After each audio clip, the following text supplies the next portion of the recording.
Sebanyak 14 rumah warga di 3 desa dalam Kecamatan Baktia, Aceh Utara rusak parah akibat diterjang angin puting beliung. Tidak ada korban jiwa dalam musibah tersebut.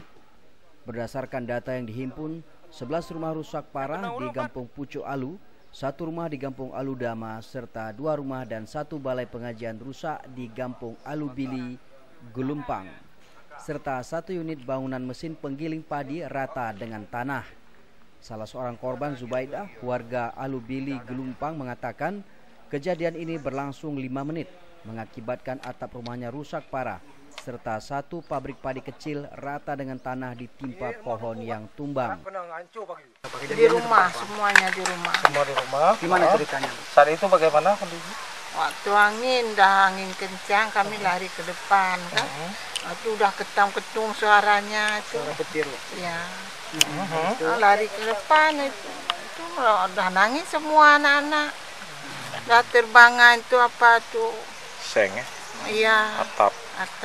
Berapa lama itu kejadiannya? Enggak lama. Cuma 5 menit lah.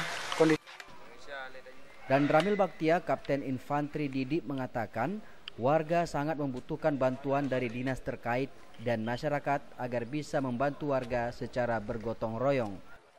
Kalau kita lihat kondisi seperti ini sekarang ini, menurut saya sebagai sifat kita bersama harus ada gotong royong bersama lah dengan masyarakat untuk membenahi daripada perserakan ini.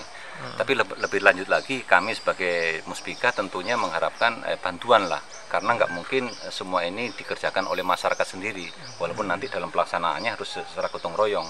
Hanya saja secara material tentunya ada bantuan dari dinas sosial, kemudian bantuan dari lembaga kemasyarakatan yang lainnya. Setidaknya hingga kini 10 keluarga terpaksa mengungsi ke rumah tetangga dan kerabat dikarenakan rumah mereka hancur. Dari Loksmawe, Denny Muktadi, Pelita On TV melaporkan.